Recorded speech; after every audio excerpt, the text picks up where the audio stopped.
So those are ways people say no, and I could go on with many other stories, but all of these are built on some faulty assumptions, some just fundamental assumptions that are not correct. And one of these assumptions is that this church belongs to us. To whom does your church belong?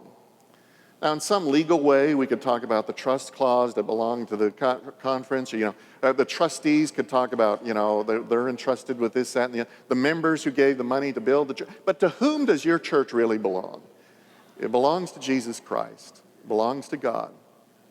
And this assumption that it belongs to us sends us in a whole host of wrong directions and has us talking about what I want, what I prefer, what I need, what I demand, what I control. And that's the wrong set of questions to drive the mission of the church. What would God want? Where is Christ leading us? A second faulty assumption is that ideas come from the center. Now, this is a little complex, and so you're going to have to follow with me a minute here. But you could picture the church as a series of concentric circles. The small circle in the middle, a little bit larger circle, a little bit larger circle, keep going out. And in the center of that circle, the smallest circle, are those who are kind of the long-term members of the church, people who kind of know everything that's going on. We hope the pastor's in that circle, maybe a staff member or two, a few people who, because of their long-time involvement and giving to the church in terms of time and energy and leadership, they kind of know everything that's going on. So you got this inner circle of folks. I sometimes call them the tribal leaders of the church. And then you have this next circle that's a little bit larger. It includes all those first folks, but this next circle, a little larger, includes all those who actually lead different ministries.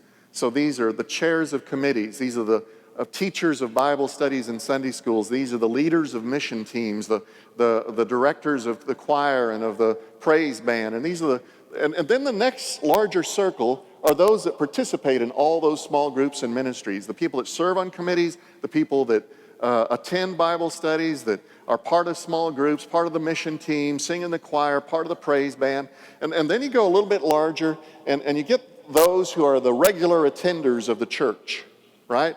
That are there pretty reliably, but maybe they don't participate in the small groups. And then the next larger circle is those who are infrequent attenders. They still consider themselves to belong to the church, but they're just there a few times a year, and they don't participate in any of the small groups. Are you with me? Just keep getting bigger like this. At some point, if you keep that up, you're going to reach a margin of the church, and we hope it's permeable. Let's hope it's a dotted line there, because we want people to be able to move into the life of the church. But there comes a point in that outer circle where there's this margin that is where those who belong to the body of Christ, that is this church, engage or encounter those who do not belong to this church. And I would argue that it's at that margin that the church fulfills its mission.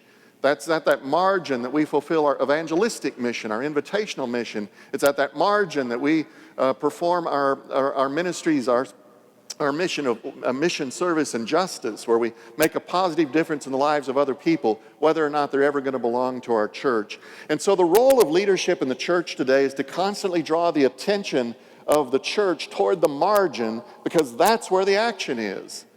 That's where the mission is fulfilled. And I know this is going to break your heart, but the mission of the church is not fulfilled in the center at meetings.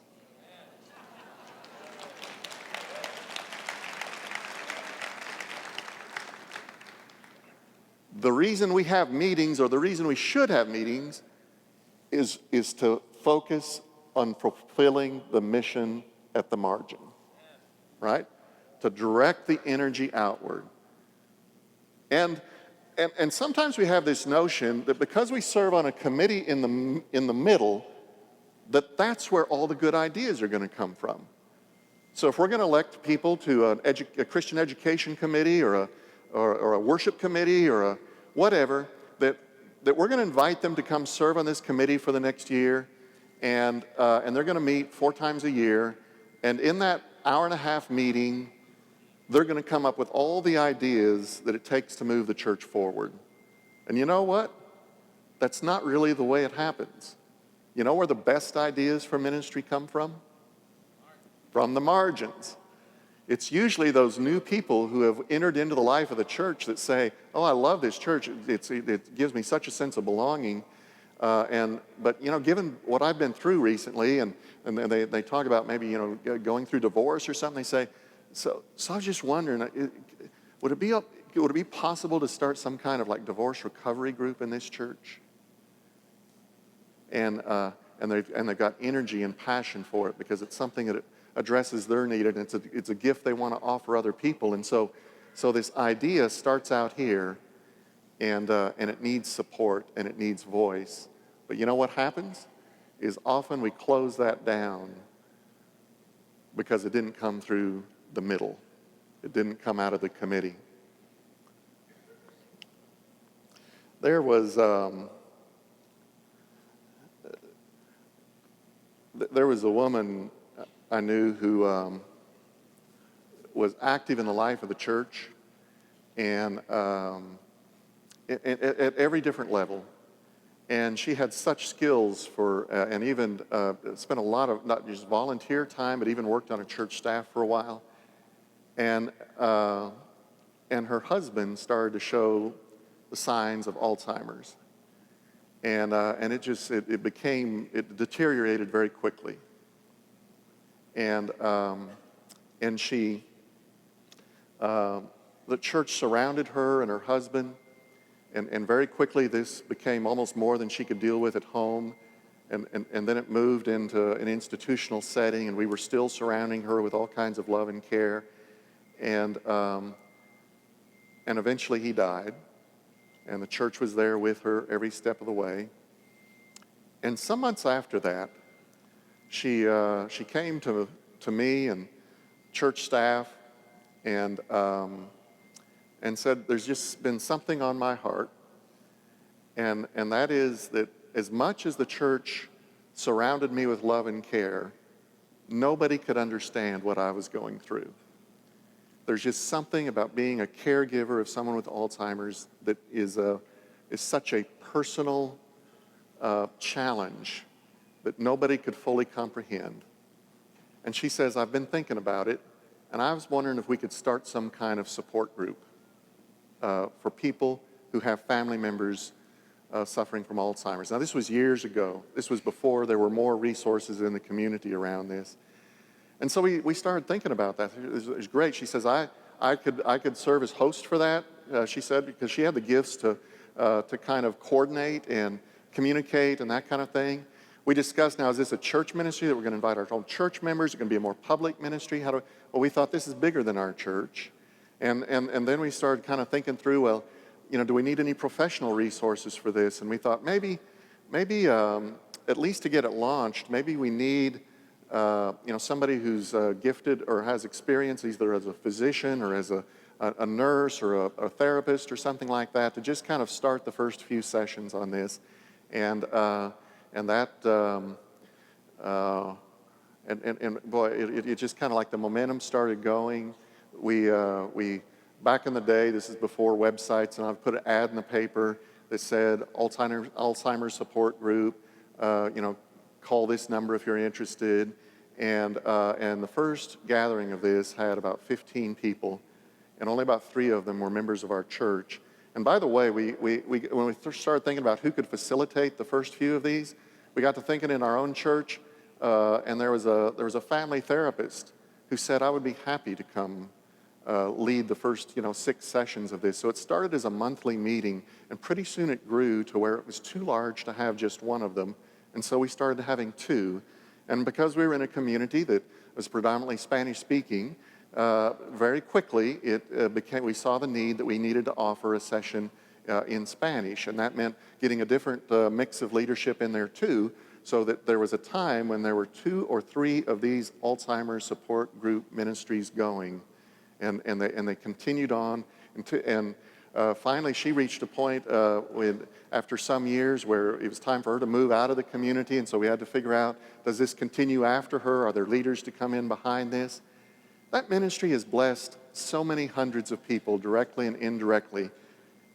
And my point of going through that is to say, where did that come from in the concentric circles? It didn't start with a group that's on the mission committee. I wouldn't even know where to put it if we were putting it in our structure. Is this an outreach ministry? Is it a mission ministry? Is it a pastoral care ministry? Is it it doesn't even fit the structure. It started with somebody aware of a need, and then us marshaling the resources of the church to help meet that need. And I could tell countless stories of that. Most of our growing churches, the ideas are coming from the margins, and they have developed systems that come in and support those and give voice to those. So faulty assumptions is that ideas come from the center. The other faulty assumption is that it's all about us. That the critical question in any meeting about any ministry, about any new idea, is what do you think about it? What do you want? What do you need? And instead of realizing it's not about us, it's about how we place ourselves in service to God so that we can set up ministries that meet the needs of other people. Leaders of growing churches say yes to ministries that declining churches say no to. That's a pretty harsh and convicting statement, but it's just true. When you look at churches that are growing and thriving, they have somehow managed to say yes to ministries that declining churches said no to. I mean, think about it, where a pattern of no leads to. No to Alcoholics Anonymous using the building because we don't know who those people are. They're Alcoholics Anonymous. I mean, of course we don't know who they...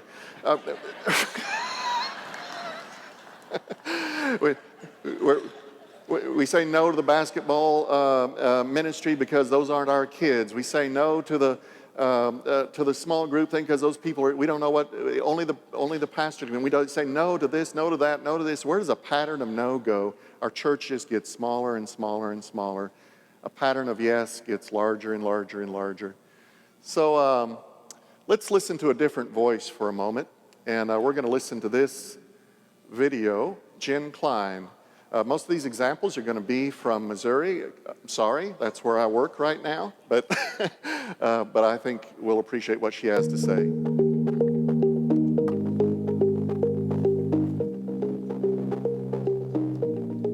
We can let our own personal agendas get in the way. Good intended, but it may not be God intended. And a lot of the time it's fear that creates the resistance. Fear to the unknown. Fear to change, fear to doing things the way we haven't done it before. And I don't know how to do that. Because I don't know how to do that, then I don't want anything to do with it. When really, that's where God's probably doing God's work, is in the midst of that. And our invitation to the yes is before saying yes, our invitation is to step into the midst of that and be okay. You begin to see an openness to conversation, and exploring, is asking questions, looking for solution, to work towards what's going to be best for the common good, and realizing that my solution may not be the right solution, but somewhere in the midst, there is. And I think that's humility. I think there's a humbleness about that. I think there's a sense of excitement about, you can sense it in someone who's really beginning to feel that empowerment. And I think when the Holy Spirit is active in an individual sense, others are drawn to that person. A no to me is a closed fist. And so it's reflecting that fight mentality. I'm going to protect myself. I'm taking a stance for what I believe in. It's a defiance. One cannot even begin to receive until someone lets go. And so there's that sense of having to kind of let go of self and and just begin to trust. And that's a whole lot hard. It's easy to say, a lot harder to do. Trust in God, but tether your camel.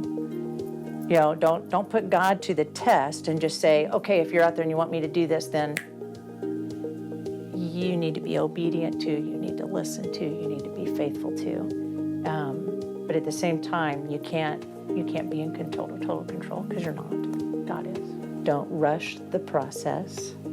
Be very intentional about taking time and making time to just be in prayer, to study together, to pray together. Put the agenda aside for a little while and just, be open and accepting and receiving of one another.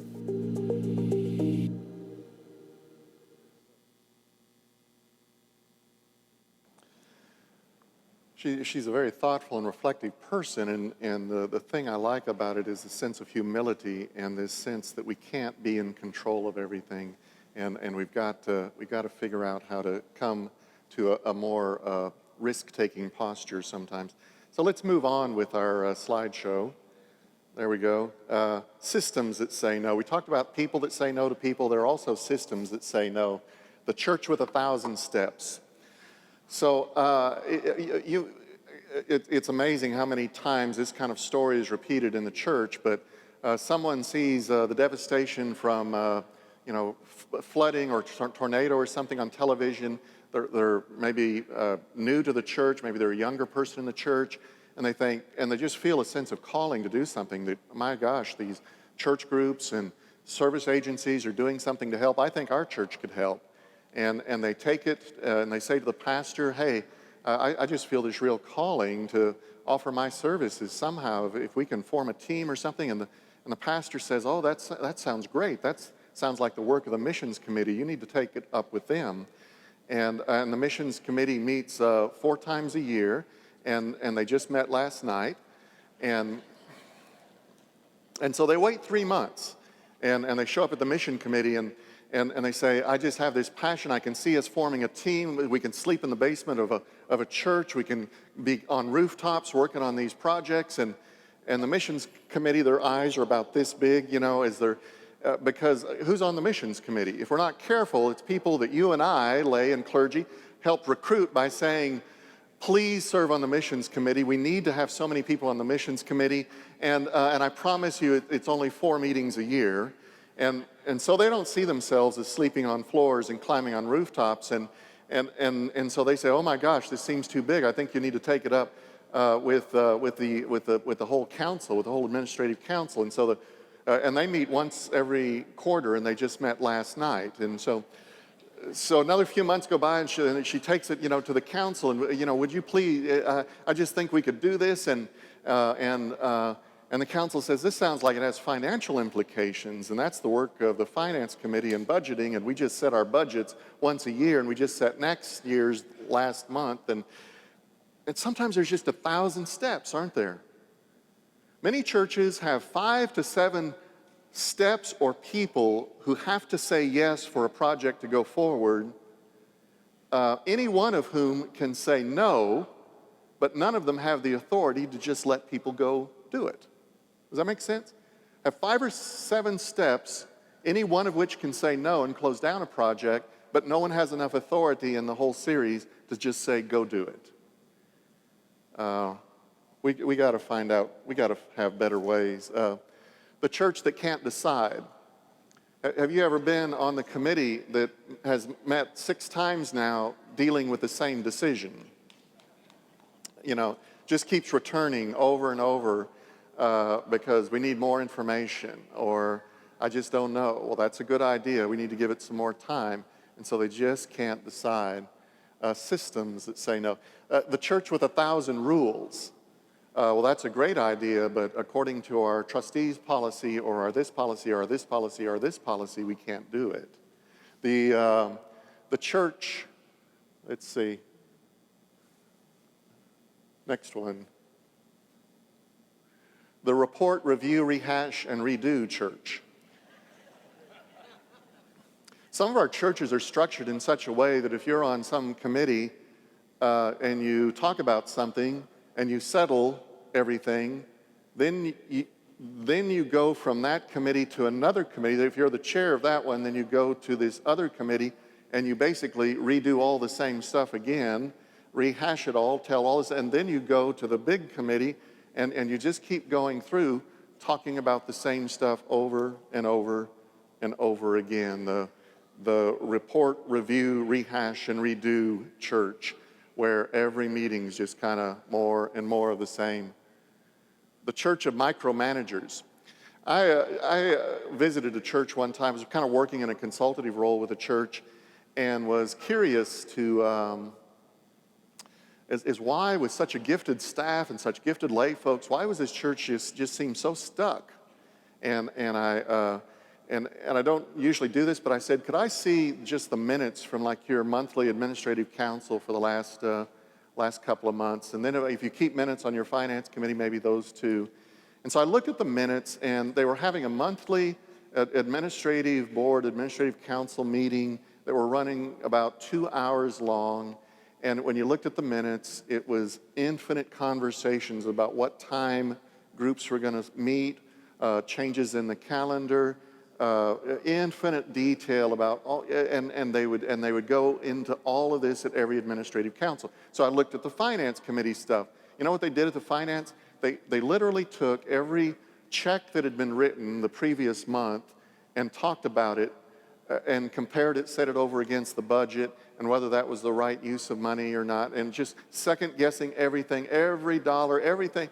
And every committee in that church was just this super micromanagers instead of there being any trust or any ability to say, you know, if we have the Christian education team or we have these folks who are interested in starting a Bible study, let them set their own time. We don't have to settle that at each level of the church over and over again.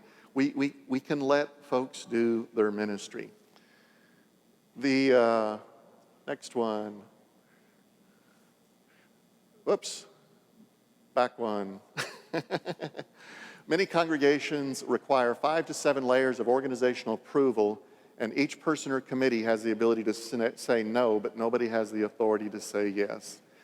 By the way, that's the way most annual conferences are run too, and it's something that we've got to work to overcome. Is to give more authority for teams to do what they've been assigned the task of doing. The next slide. Next one here. So these processes that, kind of complexity is the silent killer of organizations. And so many churches are saying no without knowing it because of the complexity of their systems. And these are built on faulty expectations or unhealthy expectations. And one of those unhealthy expectations is this notion that everyone has to know everything. That may be true if your church only has 15 members. If your church has 100 members or 150 or 200 or 800, and you're still operating that everybody who's in an elected position has to know everything that's going on, your church is going to get closer and closer to the 15 rather than maintaining and growing from where it is. Why is it that our churches think that everybody has to know everything in order for something to go forward? It's a very low trust environment, isn't it? And it's a very controlling environment. So the next unhealthy expectation is that all risk must be avoided. Is sometimes we say no to new ideas because we want to avoid risk. Now, you're probably thinking the risk of harm coming to people, or of course we need to control those risks, but the biggest risk that stops us from going forward when I say some churches operate with the expectation that all risk must be avoided is the risk of disappointing someone or hurting someone's feelings or leaving someone else out or someone being against the idea, right? This sounds like a wonderful ministry, but who's going to go visit with a such and such class and say we're going to need to use their rooms on Wednesday evenings? Well, suddenly it's not such a good idea, and we don't want them upset. Part of the role of leadership is being able to handle the stress of occasionally disappointing people. Does that make sense? Of occasionally facing the criticism and that some people may not be entirely happy with what we're doing. No church asks for leadership to come in and to disrupt what is comfortable to them. They're always going to fight to kind of maintain that sense of comfort. But the only way the church moves forward is for us to kind of push, to push against that. I remember a leader one time saying, the role of leadership is to disappoint people's expectations at a rate that they can absorb.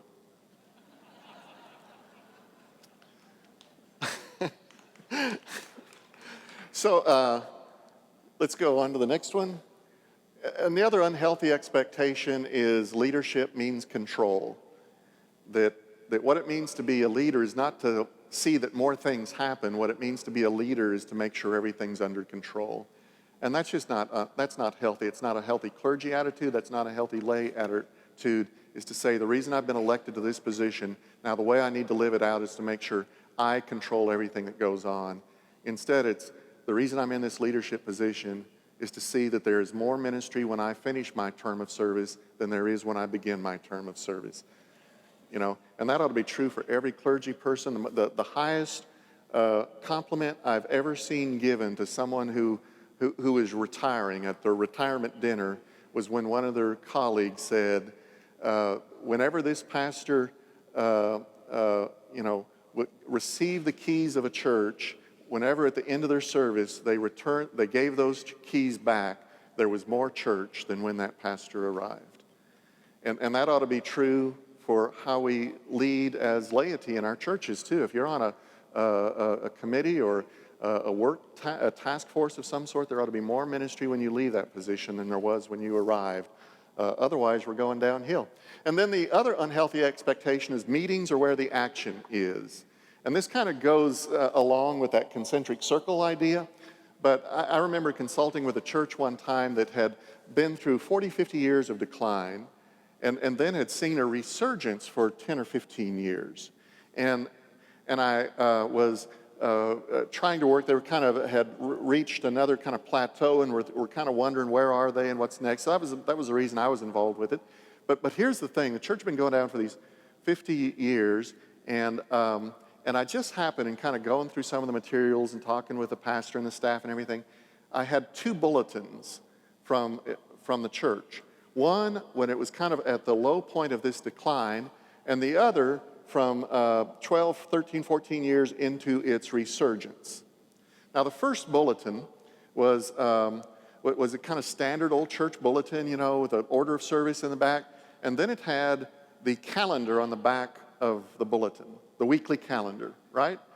And the weekly calendar listed 11 o'clock worship service, 5 p.m. MYF, Wednesday 7 o'clock choir rehearsal, and then a couple of United Methodist Women's Circle meetings in people's homes. All right? But then all the other days of the week were filled in with finance committee, education work area, worship work area, trustees, and all these meetings. Now I want you to imagine with me that you're new to the faith, or you've just moved into this community, and you feel a sense of belonging in this church, this church that I just described, and you love the worship, and you're now getting more engaged, and you look at that bulletin, and you're just kind of silently asking yourself, what contribution do I want to make in the fullness of time in the life of this church? You know what that bulletin has just communicated? That the action's in the meetings. And so inside ourselves, we're thinking, maybe if I belong to this church long enough and I offer my best and my highest, one day I get to serve on the trustees. One day maybe I'll be asked to serve on the administrative council, because the whole bulletin communicates that that's where the action is. So that's what the bulletin looked like at the end of the 40, 50-year decline. Now look at the church bulletin. It had a whole different look to it, 12, 13 years after a period of growth and resurgence. And you know what? The weekly calendar was 2 single-spaced pages of ministries. Isn't that amazing?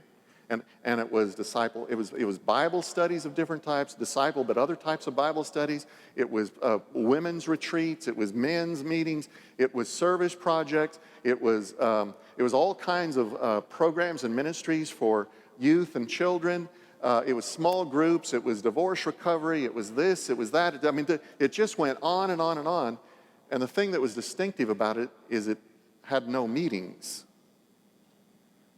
And I asked the pastor there, well, all these are ministries. Where's your meetings? And he says, well, of course we have meetings. We have finance and trustees and those things. But why would we need to put that in the bullet? That isn't the main thing. That's like the bones inside the body. They're necessary, but it's not always a good thing to have them seen, And now think about what this second bulletin communicated about the life of the church. You're a new person, young person perhaps, come to this church, you love the worship, you have a sense of belonging, you want to grow in your discipleship, you want to eventually give back in ways. And so what does this new bulletin communicate? It says, what goes on in you is, I want to belong to one of those Bible studies. I want to be on one of those service teams. And maybe if I serve well enough and I learn what I need to learn and grow in the way I need to grow, maybe one day I can start one of these. Maybe I can be a Bible study leader. Maybe I can be the leader of a mission team. Maybe I can be a part of a service project or something like that. So the faulty expectation, let's go back one more. Go back there, yeah. It's a faulty expectation to believe that meetings are where the action are. We've got to kind of put that to rest. Now, why does any of this matter? It matters because while you and I can laugh and make fun of all our meetings and all the ways we're kind of stuck in our over-methodized ways of doing things, next generations have zero tolerance for it. They simply will not hang around for this kind of nonsense. They want to get right involved with ministry. And so we're becoming less and less relevant. And nowadays, younger generations, they just want more immediate options. If you have anyone in their 20s on your mission team and you're thinking about, gosh, I wonder if we could do something about fresh water, clean water in Haiti or in Mozambique or something. Used to be we'd have to, who do we call? Who do we call at the conference office, find out? Maybe we can have someone from the conference office come and teach us about this and that. You know what happens now? As you're talking about that, someone says, well, we could do it this way, or this way. Right? Because there are immediate options about how you engage ministries anywhere around the world. And if our systems are so stuck that it's going to take months and months and months to get a response, our younger folks will just go take one of those more immediate options. So it matters also because nothing gets done. I mean, that's the long and the short of it. So let's move forward. We'll go past that. Let's listen to this video. This is Jim Downing, who has been a very effective pastor, describing, well, we'll let him talk. What we identified is that there are basically three kinds of people in the world, that they're complainers, and these are persons who are chronically complaining about anything and everything. If God showed up, even God couldn't make it better. And that's so contrary to our message. We felt we were on pretty safe ground to say, hey, we can't help you. So we're just going to have to close the complaint department. The second kind of person is that they're critics. And we can live with critics because critics are very valuable people. Sometimes they save you wasting money at a restaurant or 2 hours of your time in a movie theater. Or they can say, here's a great place, you don't want to miss it. So critics are valuable people. And the difference between a chronic complainer and a critic is that a complainer sees that there's no way anything is ever going to get better, while a critic could say, here's what I think is wrong and here's what I think we could do to fix it. But we're looking for something beyond a critic. We're looking for a champion. And a champion is a person who says, this may be what's wrong. Here's what we could do to change it. And here's what I'm willing to do to help. And when we cast a vision for We will live with critics. We're looking for champions. There were a lot of people who stepped up and said, yes, that's where we want to start. God has a plan for us. It's for good, not for evil, to give us a future and a hope. A lot of people believe there's a future. They just think the future is going to be just as rotten and terrible as today. But we're trying to cast a vision, joining and partnering with God, that God's idea is that God wants to bring good to our life and to always offer hope.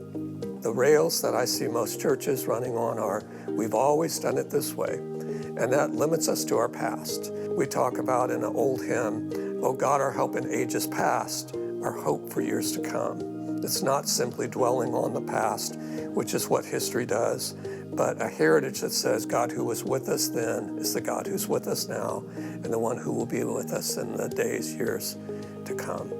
So we abandoned, this is the way we've always done it. We abandoned, we've never done it that way.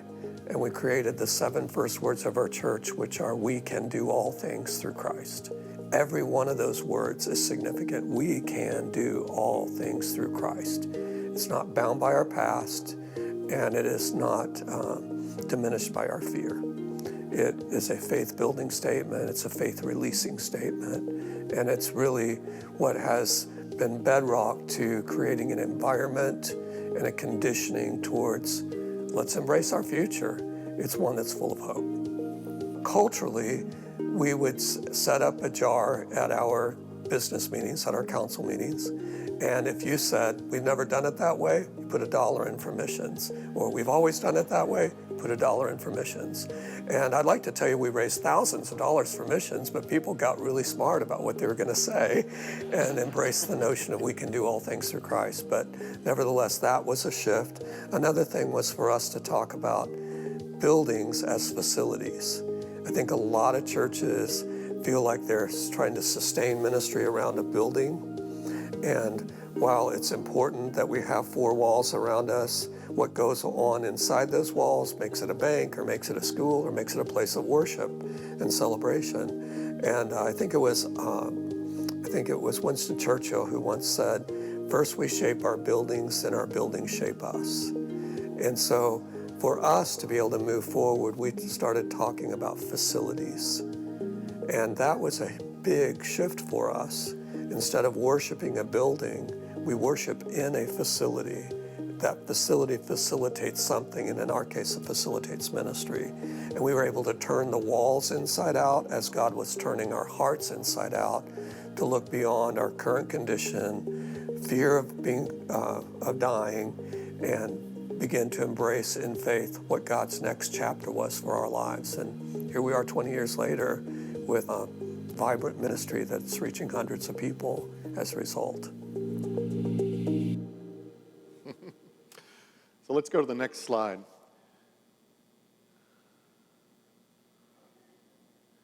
So let's talk about changing some fundamental assumptions. I've talked about some unhealthy assumptions, unhealthy expectations, but let's change those assumptions. There we go.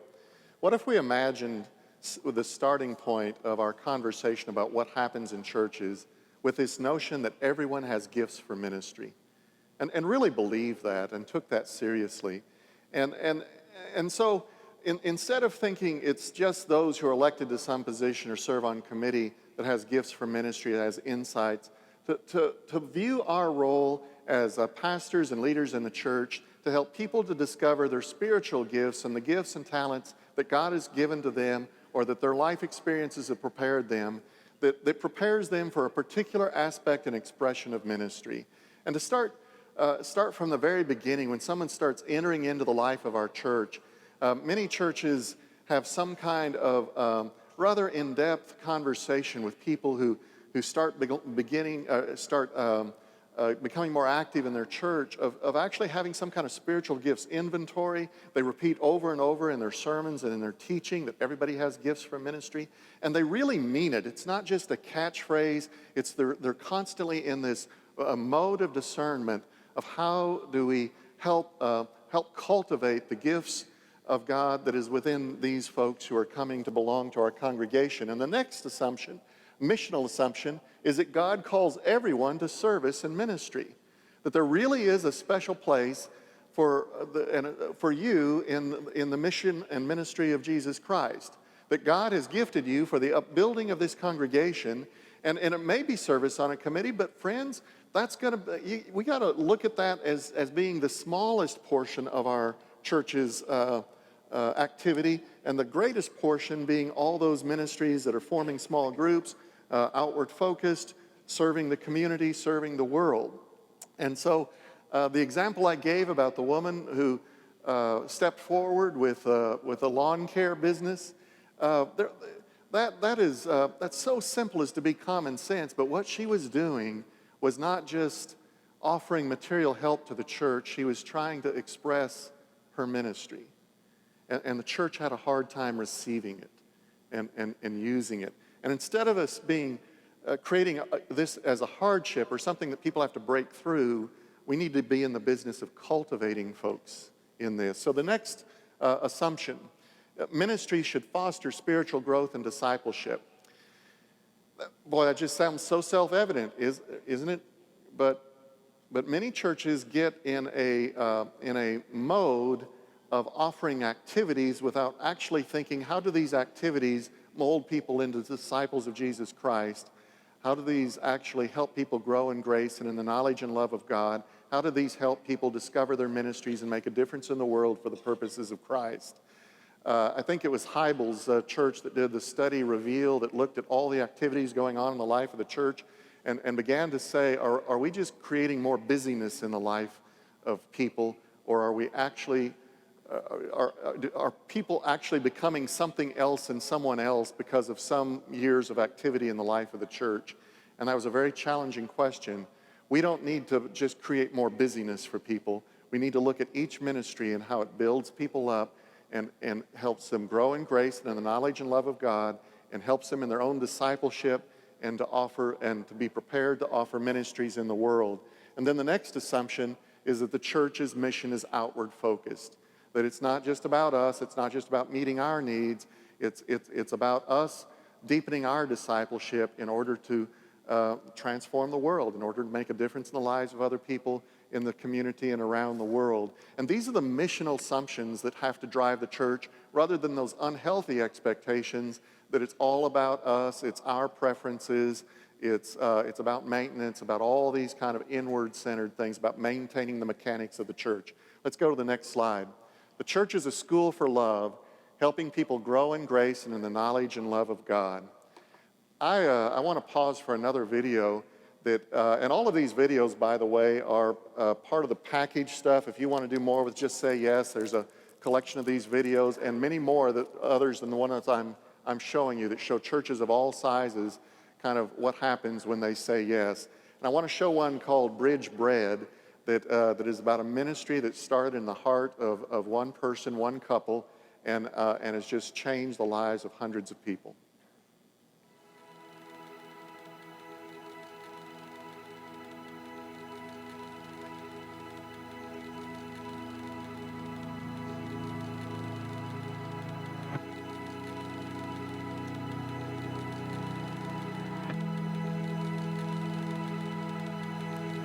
Part of the attraction to the job for me was learning about baking. You know, I cook all the time. I enjoy cooking, but I didn't know a lot about baking. And so that was part of the attraction for me, to learn about baking.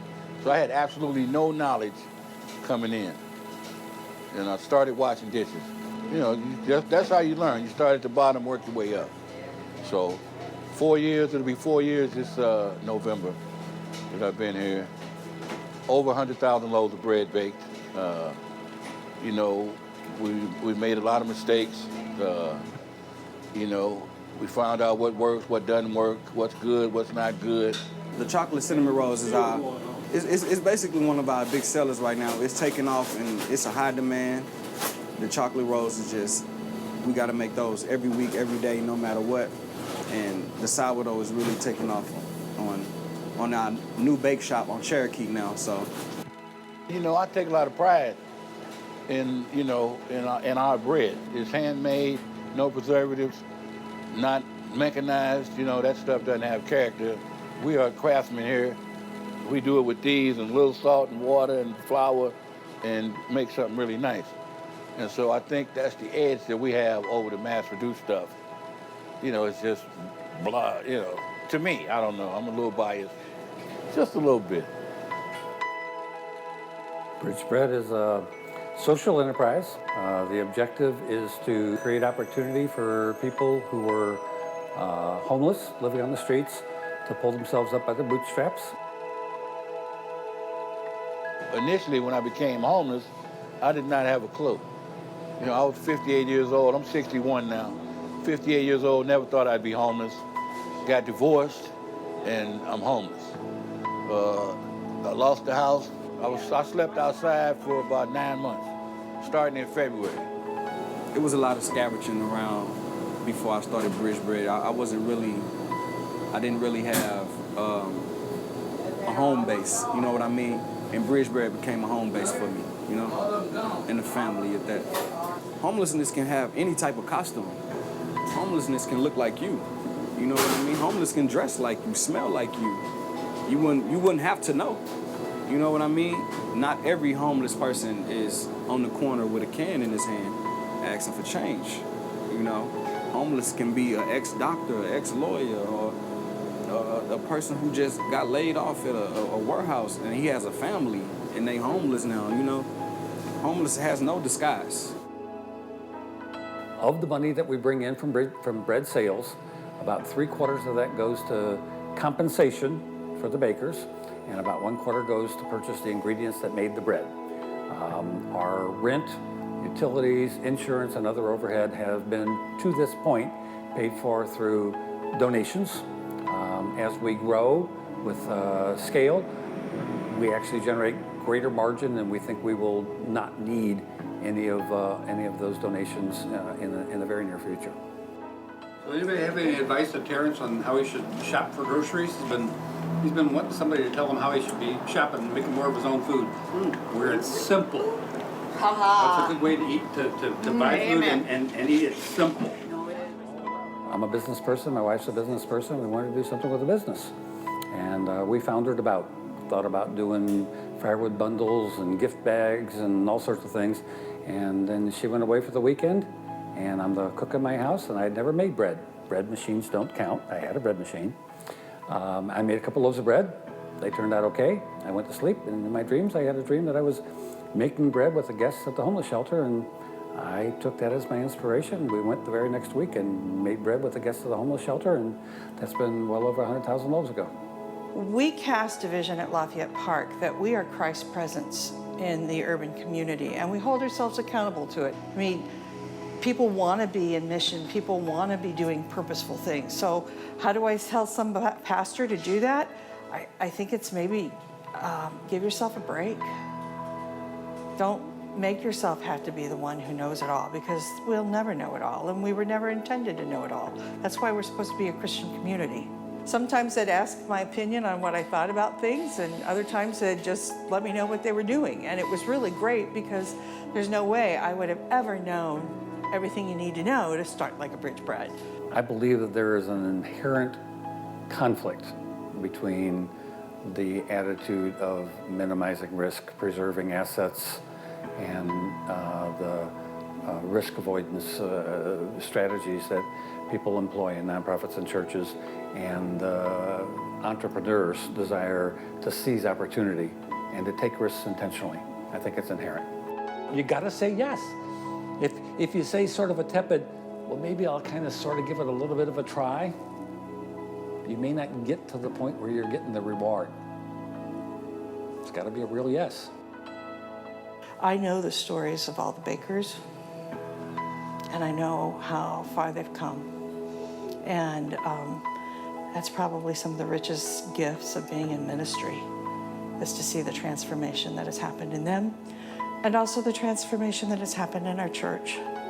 Because our church is excited when hours go up and we get to hire another baker. Our church is excited when one of our bakers gets their home. Our church is excited when one of our bakers worships with us. I mean, it's just a blessing every which way around. I definitely has a first place spiritual level with God, you know. I have a front row seat with God, even though I'm not in church every Sunday, you know, just because how much I talk to him now. And I feel like that most problems are off my shoulder now. So it's more easy for me to talk to God other than feeling like I'm ashamed to talk to God because of the sins that I did in my past. You know what I mean? When I started Bridge Bread, I instantly got into GED school, and I would be done with GED school in January, and I'll be graduating from that, and I'll be starting Forest Park that coming season. Other people tried to lure me away from their bread, you know, but this is my home here, so I ain't going nowhere. I'll be here.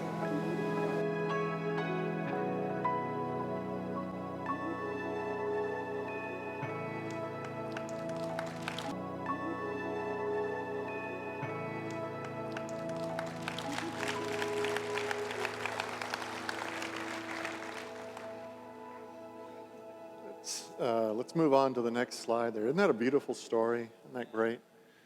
The church is a school for love, helping people grow in grace and in the knowledge and love of God. So let's talk about becoming a permission-giving church. How do we get out of the default of no and actually put some of this into practice? The goal of rethinking congregational systems is to make them more accessible, sensible, and effective in accomplishing multiple ministries. And so we want to streamline things. We want to make things accessible and easy as possible. Let's move it along there. Okay. So That was part of the attraction for me, to learn about baking.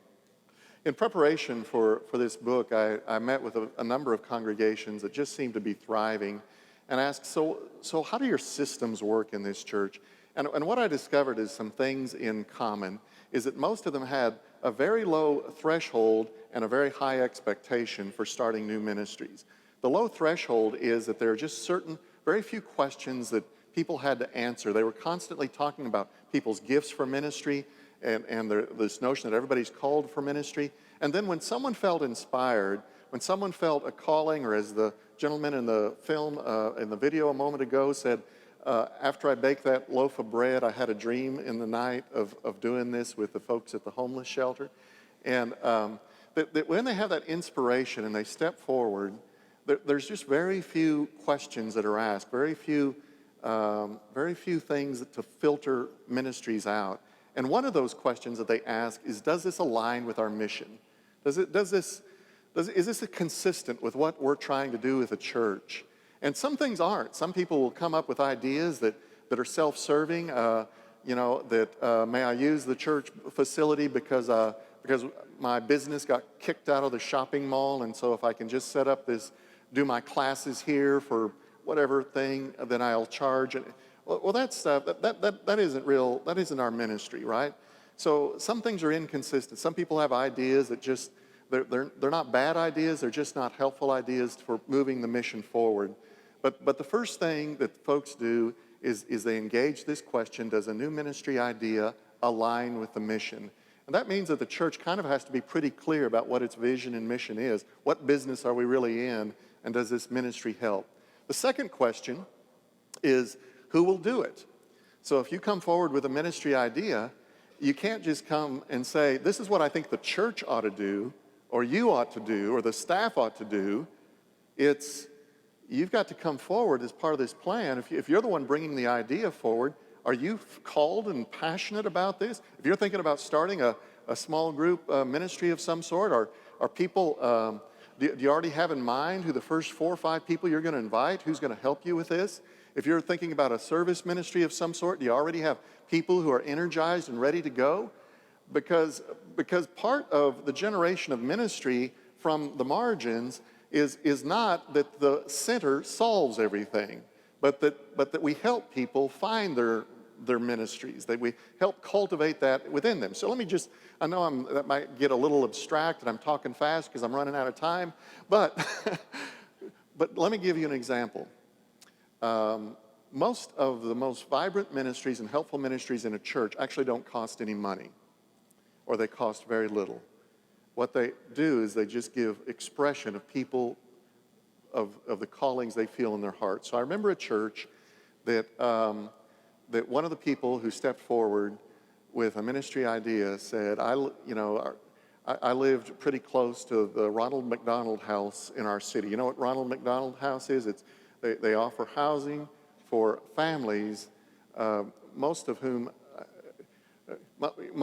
operate to host families who have a child who's seriously ill and undergoing some kind of treatment at a hospital nearby.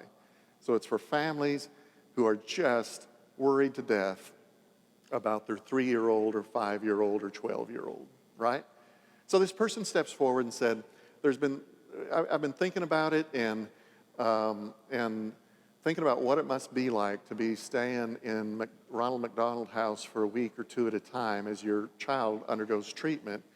And what if once a week we provided a home-cooked meal for everybody who's staying at the hotel there? And that place, Ronald McDonald House. And so, first of all, who's the champion? Who has passion for this? Who's ready to go? Well, the person who presents the idea says, I'm ready to do this. There was a couple, we want to do this. We've got 2 or 3 other couples, and we think if we just did this once a week, then it's like a couple takes it on each week. One couple provides food for 20, 30, 40 people, and then we'll just take turns and do it once a week that way. And well, how much is it going to cost? That's the next question in this is, who's going to fund it? Well, for this, they said, well, if we have enough couples, we only have to do this, each one of us, once every few months, so once every couple of months. And so it's not really going to cost us that much. We're just going to cover the cost. The people who volunteer are going to cover the cost. And as soon as, now does that align with the mission, offering this kind of care and prayer and support for families that are going through this kind of thing? Are there champions for it? Yes, there's someone there. He's got 2 or 3 other couples with him. Is it going to cost anything? No, it's not going to impede on the church budget. It's not going to influence that. And so they said yes.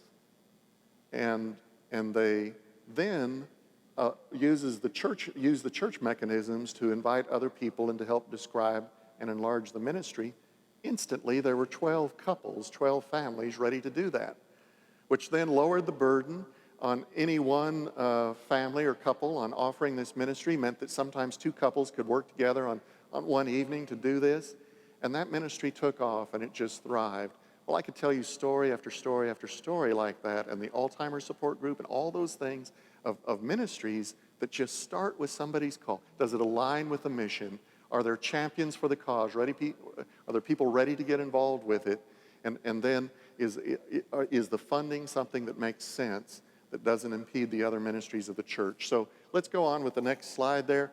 One well-placed yes is a good place to start. That's true in your faith journey, saying yes to God, and it's true for starting ministries. Next slide. Now, that's way too much material that comes from the book, but it's looking at how different churches have set up systems with these missional assumptions on the left. Woods Chapel United Methodist Church, does it align with the mission? Who will do it? How will it be funded? Those are the only 3 critical questions that they work with people before they say yes with the ministry. First Sedalia, where Jim Downing earlier video was, have you prayed about it? Do you believe it is God's will at this time? Timing important. Sometimes we say yes, but not now. Sometimes a ministry may be good, but this isn't the time in the life of the church to initiate it. And then will it bring glory to Christ? But actually how those churches use these filters works very much the same from church to church. So let's move to the next slide. Sometimes no is the right answer. So while the title of the book is just Say Yes, I didn't think it would be quite as attractive a book if it's say yes most of the time, but sometimes you got to say no. So we have to say yes when ministries do not align with the mission and purpose and priorities of the congregation. Next one, we're going to go real quickly here. If there are no champions, if someone's just showing up and saying this is what the church ought to do, but there's no champions for the cause, if the person themselves are not passionate and called to do this. Next one, if it relies upon resources that no one feels called to provide. If I got this great idea, it's going to cost $100,000, when's the church going to pony up the money? That doesn't help.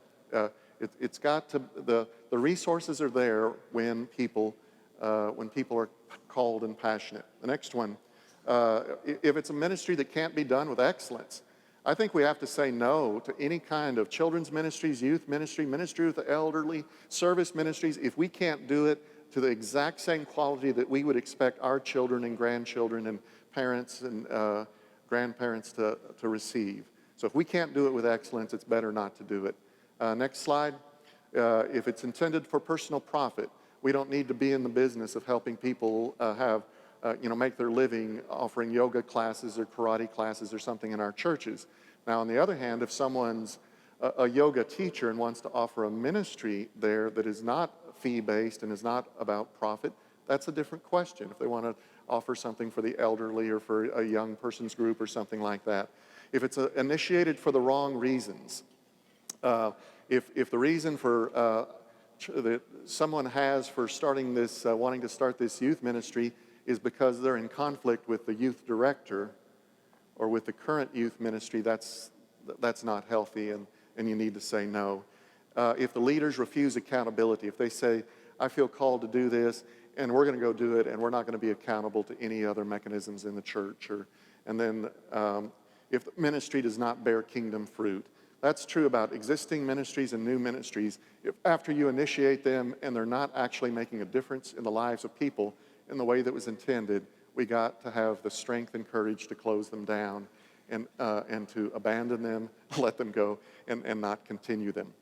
So I'm going to show one more video and we're not going to listen to the complete video because it gets a little lengthy, but this is Jeff Brinkman, a pastor of one of our congregations, who describes the change that took place when his church moved from a very controlling, highly mechanized and complex governance system to a more permission-giving style.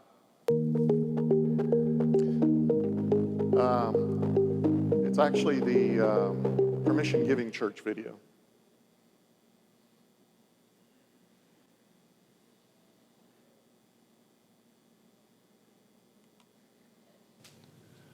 Good afternoon.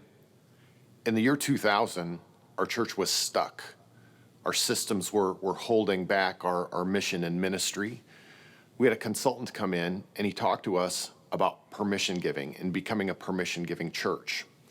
Bill Easom defines permission giving as allowing individuals to live out their spiritual gifts without having to ask for permission from a centralized authority, as long as they enhance the mission of the church. Why might we need to change in our local churches? Well, a lot of how we are organized from our structures are based on maintaining the status quo, keeping things the same. And of course, if you're trying to keep things the same, it's hard to do new things. Often in our churches, there are strong themes of power and control that get in the way of mission and ministry. And honestly, we need to think about different ways because what we're doing just isn't working very well. Hierarchical structures can certainly get in the way. There's a story that I like to tell. It's a true story. Our fax machine broke down some years ago. This was before email. And we asked the trustees for a new fax machine, which was $80, and they approved it. And it went to the budget team, and the budget team said, oh, no, we don't think so, because Eddie here on our team, he has a used one that the church can use. And so here comes this used machine, and I don't know exactly what was wrong with it. I think the tractor pulls wouldn't quite grab the paper all the time effectively, but it didn't solve our problem. But now we've missed the whole month and we've got to go back to trustees the next month. And so we said again the following month, we need a fax machine, and they approved it. It went to the finance team, and again, someone has a used one that they want to bring in, so they bring it in, and this one would send but not receive. And so finally, exasperated, I got the chair of staff parish, the chair of trustees, and the budget chair together, and had them hammer out a compromise over an $80 fax machine. It took 3 months. So as you can see, sometimes our systems get in the way of effective ministry. Permission giving in the life of a church brings a change of attitude, a refocus of our energy, a reduction in the number of committees and meetings, an increase in ministry, and an explosion of joy. Why should you consider permission giving? Well, first of all, it's biblical. When people wanted to do things, they felt the call of the Holy Spirit, and they followed that. They didn't have to jump through all of these hoops to try to get things done. Permission giving is also much more effective than all of the layers of meetings and power and control that we have to go through to set up just some simple guidelines and turn people loose to follow their calling. It's much more effective. And finally, I would tell you that the best reason for moving toward a permission-giving structure or attitude is that the most exciting part of being a Christian is being in mission and ministry. Why should it just be for the pastor? Why should it just be for a few leaders? Isn't it something that every single one of us is called to be about and to do? Well, what are some of the specifics of permission giving? First of all, in permission giving, we reduce the number of committees, as many as we possibly can. Some of our folks just were absolutely concerned when we weren't going to have an outreach committee. Who's going to do outreach? Well, the answer to that is all of us do outreach. It's something that it needs to be in our DNA. All of us need to do it. Well, if we don't have a worship committee, who's going to get the candles and change the paraments? And the answer is, well, there's probably somebody in our congregation that wants to do that out of the goodness of their heart because they feel called instead of them being on a committee. And what happens when people aren't going to meetings all the time, they aren't spending their time going up and sitting around in the church room for an hour and a half, rummaging through some agenda. They're doing the things that God has called them to, that are a blessing to their heart. Permission giving means living out your life based on a call. What's in your heart, instead of the phone call from the pastor saying, hey, we really need someone to serve on this and such a team. They only meet 12 times a year. We promise it's not too much suffering. In permission giving, there's no more forced ministry because we allow ministries to come and go. If something runs its course, it's okay to allow a thing to be put to rest. All ministry is based on what people are feeling led to do. Nothing is forced anymore. Something else that I found delightful about permission giving is it ends endless reporting, where the trustees had to go to board and report that they fixed the plumbing. And someone at board is going to argue, well, why didn't you pick ABC plumbing? And honestly, it's insulting. Our trustees don't report to the board. Our staff parish does not report to the board. Although technically maybe they're supposed to, we put people on trustees that can manage the plumbing and the air conditioning, and we trust them to do so. So the board doesn't pick through every single report of every single group. Someone might ask, well, what does the board do then? Well, the board reads books on mission and ministry and vision, and the board talks about ways that we can enhance the mission of our church. And we are creating leaders in our board by enculturating them and teaching them how to effectively articulate what it is that our church is doing. In permission giving, we cancel unneeded meetings. So there may be 12 trustees meetings or 12 staff parish meetings scheduled during the year, but if there's not enough of an agenda to have the meeting, we cancel it.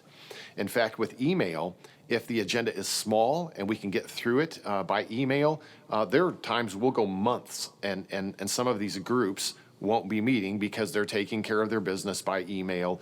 We put an end to unnecessary meetings because all of us know unneeded meetings sap energy and are just a burden on our hearts.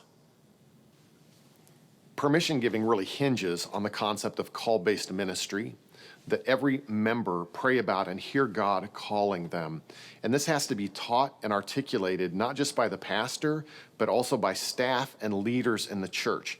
It has to be reinforced over and over and over, just like Christians in the Bible were called by God and did things. So we in our life are called by God to mission and ministry and service. And when people start to feel the warmth of that and say, oh my goodness, God has placed something on my heart, all sorts of ideas begin to bubble up. And you might ask, well, what do you do with those ideas? We ask that when people bring ideas for mission or ministries, that they're able to answer 3 questions. The first one is, does it fit our mission? Our mission of connecting people to Jesus Christ or making disciples of Jesus Christ for the transformation of the world. How does this idea fit our mission? Almost all of the ideas that have come forward have. There have been a few that had an awful lot of self-interest or something that was going to help my business, and we had to shut those down because they were off mission. But most ideas fit our mission. The second question is, who will do it? A lot of times people have an idea for a ministry and they come and they say, oh, I have a great idea. Here, church board, you tell everyone that they must do it. And so they dump their idea on the congregation. We tell people, if God is calling you to do something, he's calling you to do it. And so in order to answer the question, who's going to do it, somebody needs to come not just with an idea, but with a list of people. I'm going to do it, and I've recruited Ed and Sharon and Bob and Joan, and we have this little team that's interested in getting this mission or ministry off the ground. The third question then is about how's it going to be funded? Because everybody has an idea and a calling, and they want it to be dumped on the budget. I don't know about you guys, but at our church, there really isn't room for anything to get dumped on the budget, especially in this economy.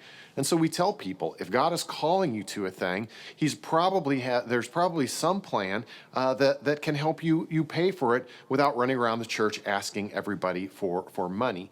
So we mentor them and help them work on ways that they can take responsibility for the financial end of a ministry. Almost everything that comes along is either free, doesn't cost anything, or it's self-funded. So the 3 questions are, does it fit our mission? Who's going to do it? And how will it be funded? And if someone can answer those questions, we turn them loose. And because of that, there's just oodles of things going on in the church. So friends, when I was gathering my thoughts for this book, I played with different titles. I thought, just say yes, the permission-giving church. But I decided to choose as the subtitle, Unleashing People for Ministry, because I think that captures best what I'm trying to communicate.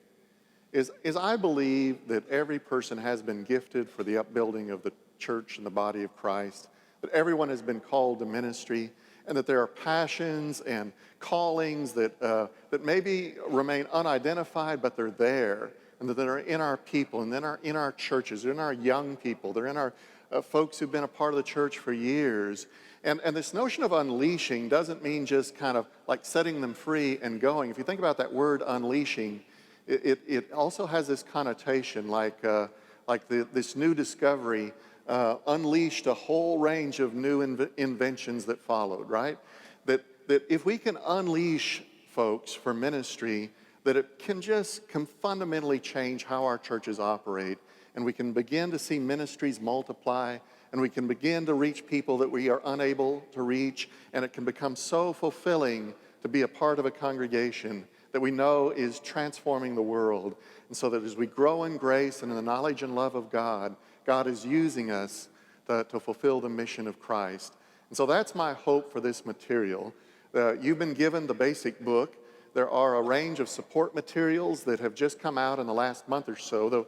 The book is about a year old, but in the last month or so, there's been the video set as well as some leader guides and devotional support for if a church wants to kind of enter into a 3 or 4 week period of study with leaders in the church to kind of walk through this material and work through what does this mean for us? Does this offer possibilities? Is this a helpful conversation?